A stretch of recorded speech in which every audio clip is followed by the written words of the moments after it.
السلام عليكم ورحمة الله وبركاته. ازيكم يا بنات؟ عاملين ايه؟ يا رب تكونوا بخير. احنا في موسم ورق العنب. النهاردة ان شاء الله هقولك على انجح واظبط طريقة لحفظ ورق العنب، هيفضل معاكي سليم من السنة للسنة ومن غير ما يغير لونه ولا طعمه، وكمان من غير تلاجة. يلا بينا نشوف هحفظ ورق العنب ازاي. بس لو اول مرة تشوفي قناتي ما تنسيش اللايك والاشتراك في القناة. يلا بينا. اول حاجة هعملها في ورق العنب، بسم الله الرحمن الرحيم، هشيل العلق بتاع ورقة العنب بالشكل ده. هعمل واحدة تانية، هشيل العلق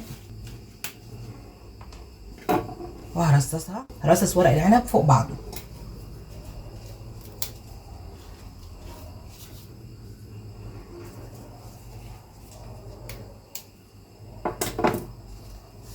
ممكن تعملي الورق الصغير لوحده والورق الكبير لوحده.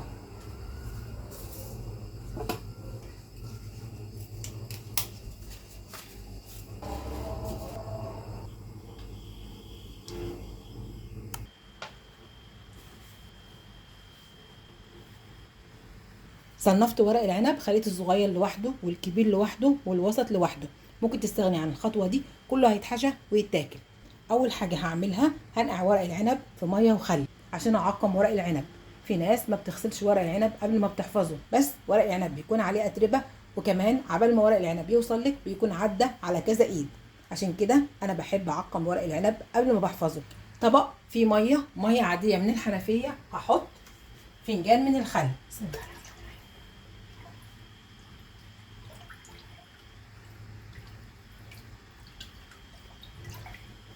وهنزل ورق العنب في الميه والخل، بسم الله الرحمن.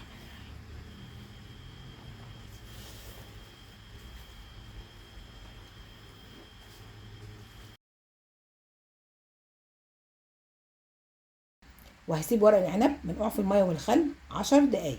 شوفي الميه والخل اللي كنت حاطه فيها ورق العنب عامله ازاي. ازاي هتحفظي ورق العنب من غير ما تغسليه او من غير ما تعقميه. وبعد العشر دقايق صفيت ورق العنب من الميه والخل.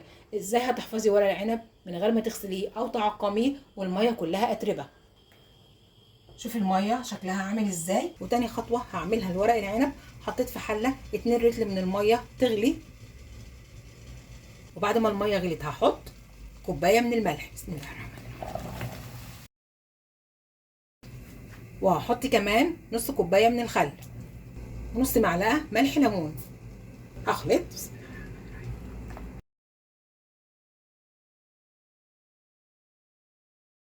قسمت ورق العنب في طبقين، وممكن كمان تحطيهم كلهم في طبق كبير. احط على ورق العنب المحلول وهو عباره عن ميه وملح وخل وملح ليمون، بسم الله الرحمن الرحيم.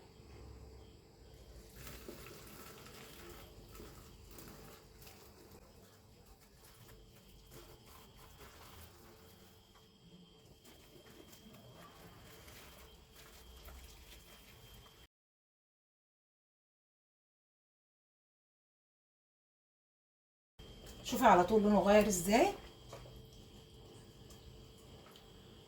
وبغطيه بطبق، بسم الله الرحمن الرحيم، وبحط فوق الطبق كوبايه فيها ميه. بعمل تقل لورق العنب، وهسيب ورق العنب في المحلول ساعه. وبعد ساعه والميه بردت هبدا احط ورق العنب في البرطمانات. هشيل التقل،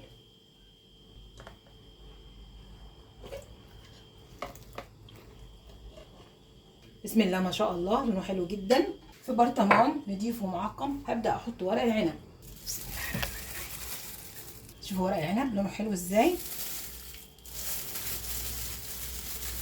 شايفه لونه حلو ازاي. شايفه لونه حلو ازاي. شوفي الورقه لونها حلو ازاي. هتطبقيه، هتلفيه رول، هتحطيه زي ما هو حسب رغبتك بالشكل ده، وهحطه جوه البرطمان. باخد كميه صغيره كميه صغيره واحطها في البرطمان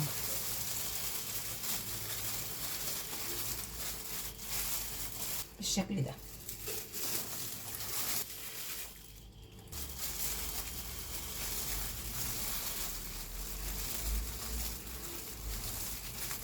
وبعمل واحده حجمها صغير عشان احطها فوق الوش.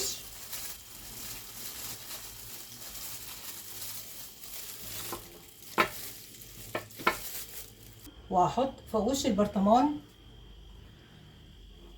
عناقيد ورق العنب، العنقود اللي طلعته من ورق العنب علشان يحافظ على المزازه اللي موجوده في ورق العنب. وعناقيد ورق العنب غسلتها كويس جدا.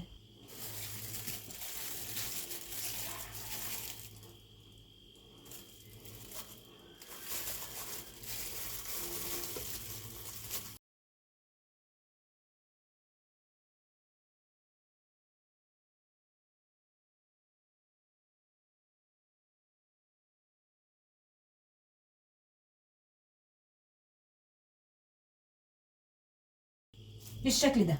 وهضغط كمان ورق العنب عشان ورق العنب ما يطلعش فوق وش البرطمان وورق العنب يعفن معاكي. هضغطه. عصايه الشوي كسرتها على قد البرطمان بالشكل ده وغسلتها. هحطها فوق وش البرطمان بالشكل ده، وهحط التانية عكسها. وبالشكل ده ورق العنب مش هيطلع على وش البرطمان ويعفن معاكي.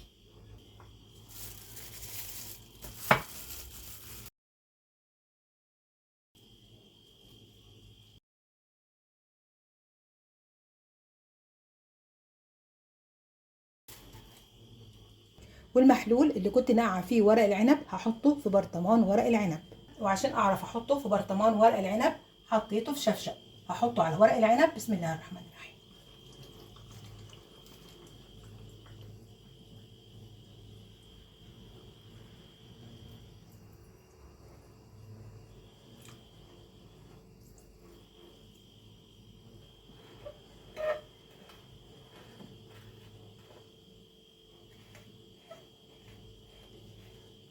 بتحركي في البرطمان عشان تشوفي لسه عاوز محلول ولا لا.